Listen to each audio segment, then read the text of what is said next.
Matt is this season's cool kid stereotype. I said cool kid in air quotes. You can't see them though. Oh, hold on, I'll put something up.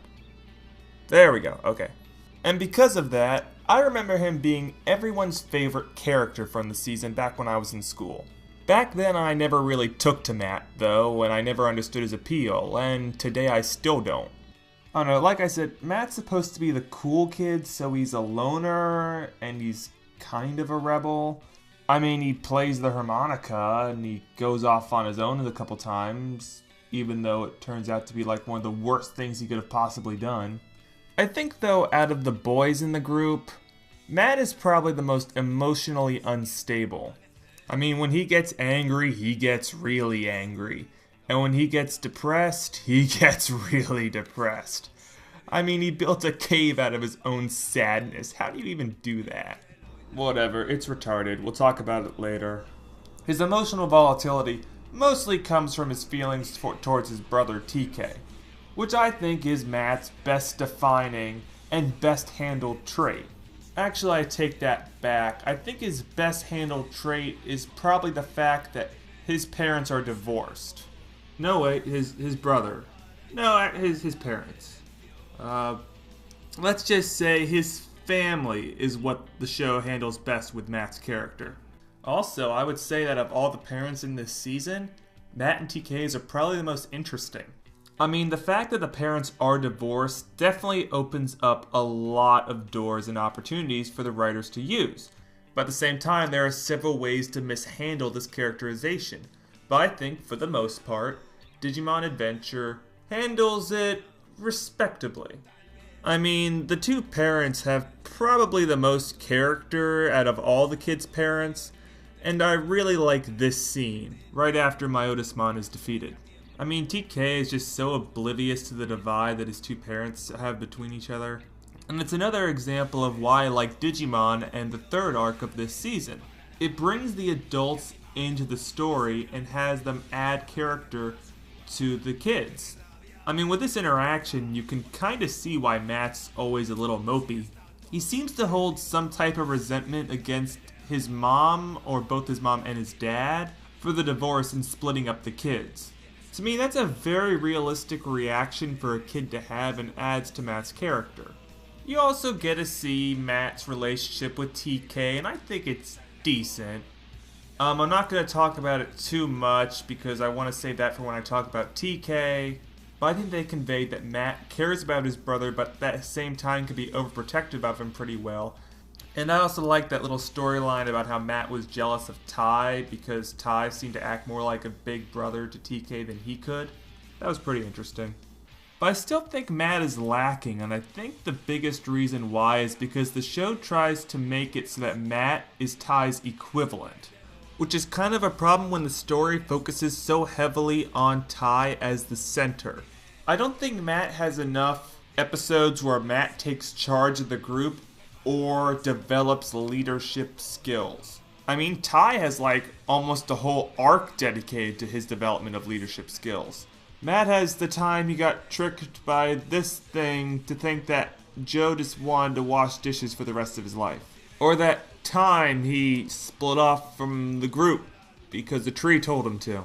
Yeah, Matt's development is kind of weird, but the real reason why Matt is second in command is because he's the only person in the group that seems to routinely question Ty. But because I don't recall him getting a chance to lead the whole group for a considerable amount of time, he just kind of comes off as a second guesser and a complainer. I mean, I guess I can assume he got a chance to lead the group when Ty got sucked into the real world, but obviously he didn't do a very good job as a leader if everyone decided they would be better off out of the group. And then Matt just goes off and ditches his little brother with an in-training Digimon to protect him that can't even beat up Dimmy Devimon. So when Ty and Matt are the only two kids in the group that get Mega Level Digimon, meaning to me the writers are trying to tell us that they are equal and equally important and equal in leadership, it just seems kind of like a hollow gesture.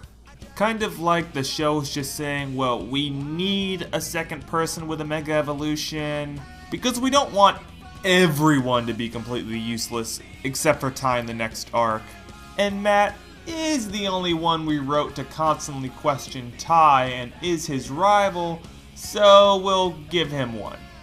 And even then, his accomplishments for the 4th arc pale in comparisons to Tai's.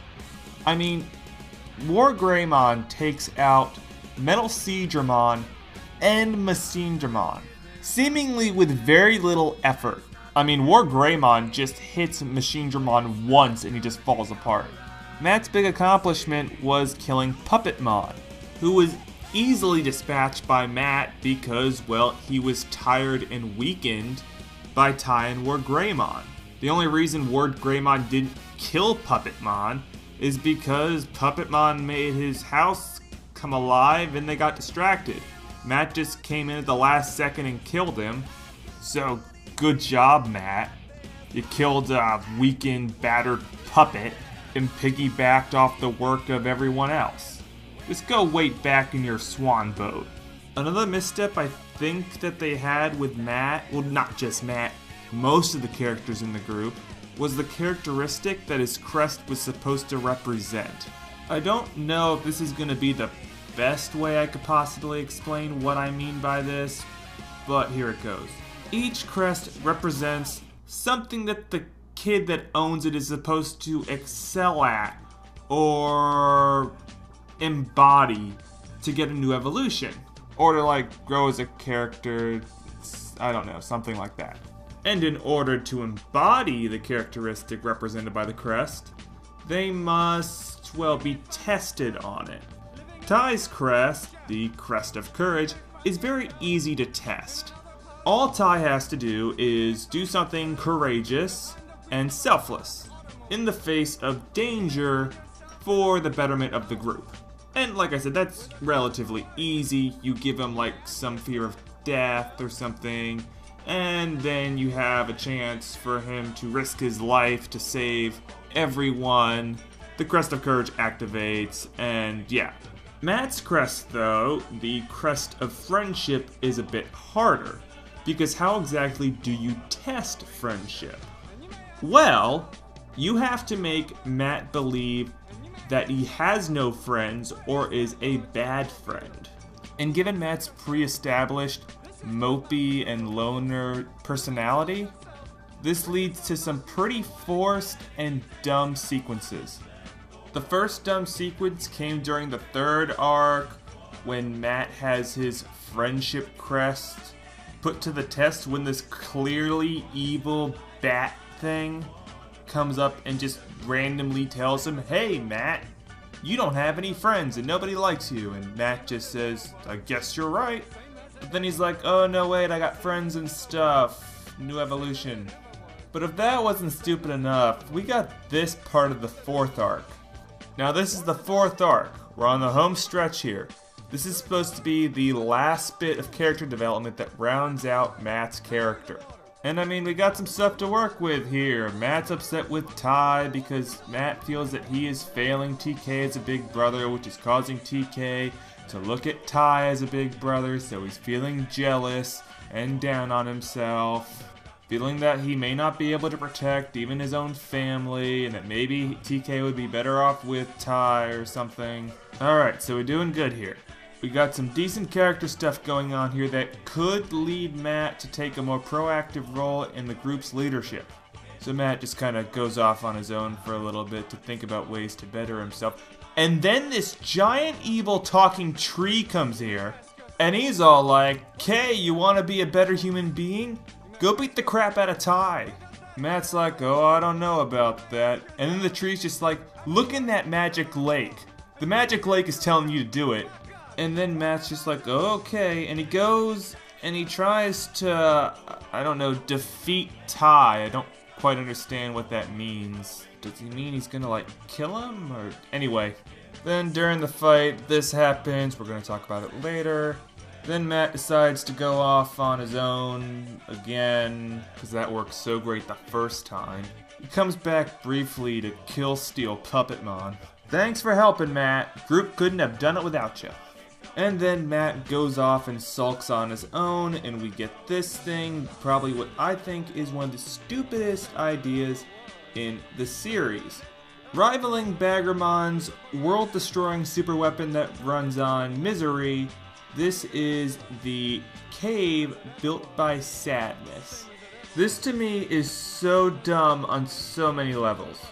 This to me is so just out of place and random that I half believe it's some form of reference to Japanese mythology, kind of like that 8-headed snake from Tamers. Or maybe the writers wanted Matt to fight his depression in the last stretch of character development, and they wanted him to have a physical representation of that depression to show he's overcome it. So then we don't have to assume he just emotionally overcame it. Now we can visually see him overcoming it. And I guess they also wanted something that other characters could use to try to push their development, like, oh, Sora, no, sweetie, no, honey, that time is past, we have to move on now, we don't have time for this. The world's about to end, Sora, we don't have time for you to rip off Matt's character development, the writers should have probably given you something more original. But yeah, Matt's talked out of his depression, he learns that people can change, he learns what the true meaning of friendship is or something, and he flies back to rejoin the group, just in time to get turned into a keychain by an evil clown. You're the best around. Nothing's gonna ever keep you down. You know, was this the only way to get that development for Matt across? Evil talking trees, magic lakes, Matt believing the evil talking tree in Magic Lake, him going off on his own to build a cave out of sadness and depression, and then him having a personal realization that lifts his depression. Was all of that really necessary? They couldn't have just had it that Matt is upset with Ty because he thinks Ty is actively trying to undercut his brotherly authority over TK, and then they fight, and then the fighting like almost causes the group to get killed by Puppetmon. I don't know, it leaves them open for an ambush or something. They barely survive, and then Matt thinks that the group would be better off without him, so he leaves to go off on his own. And then Sora, Joe, and TK go off to try to find him later on, and they find him, say, in an open field, or the woods, or on a beach, or in a cave that isn't built by sadness. Then you just have him have like an emotional heart-to-heart with Gabumon and the other kids. And then he realizes that he does have friends, and he does belong in the group, and that he can change. And he decides to come back with Sora and the other kids and help fight Piedmon. We couldn't have had it that way. We had to have it this way. I don't know, I guess we should just move on and talk about the relationship between Matt and Ty, because it has become the template for almost every season.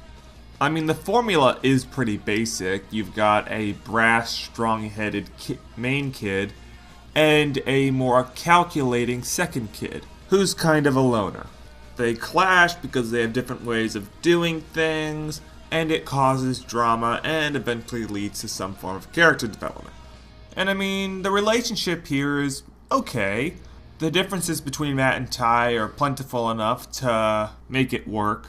Although it does seem to me that a lot of the arguments favor developing Ty over Matt, and sometimes I think the show exaggerates and overdoes Ty's jerkiness to give them something to fight about.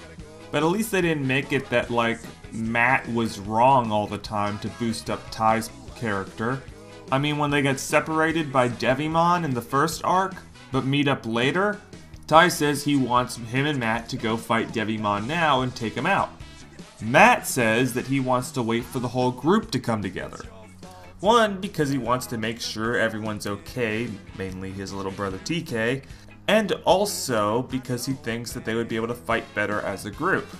Matt is clearly right in the situation, showing that Ty is not an unquestionable leader and can be wrong. So that's pretty good. The only real thing I could do to try to offer suggestions to improve it are just more general suggestions for the show and for Matt's character, which is have more episodes that center on other kids in the group, but that would take too much time, so you'd have to probably get rid of a couple kids, blah blah blah. Cut some episodes from Ty's development. It's kind of gonna get repetitive. I mean, there is this just kind of general neglect for most of the kids in the group, which leaves them to kind of have bland personalities. Like, I think Matt is a relatively bland personality. Once again, generally likable, but he's probably one of my least favorite male kids in the group. This could just be a little bit of bias against him because I personally think he has the worst Digimon in the whole group. Gabumon is probably the ugliest Digimon of the season, and his dubbed voice makes him sound like a mentally challenged Barney the dinosaur. When you asked me to compare Galmon and Gabumon, but after doing like 5 recordings I scrapped the idea, but I'll just tell you now, Galmon I think is way better than Gabumon. What the hell is that horn for on Gabumon's head? No other evolution has that horn. And that symbol on his stomach that just looks out of place and dumb? And his body structure to me just makes him look like a potato with fur growing on it. Garurumon is a pretty good evolution. I mean, it's surprisingly less complicated than its rookie evolution. There's no unnecessary horns or symbols on it. It's just a wolf. Gabumon is like a dinosaur that stole the skin of a dog and wears it around. Kinda creepy. Where Garurumon is kinda dumb looking, but in that kinda cool dumb looking thing, like Metal Greymon dumb looking. In Metal Garurumon, I guess it's fine. I don't understand how we go from wolf to werewolf to mechanized missile firing wolf. Anyway, that's all I have to say about Matt. Next time we're gonna talk about Sora, and that should be fun. Maybe we'll squeeze in another kid there. Maybe it'll be Izzy.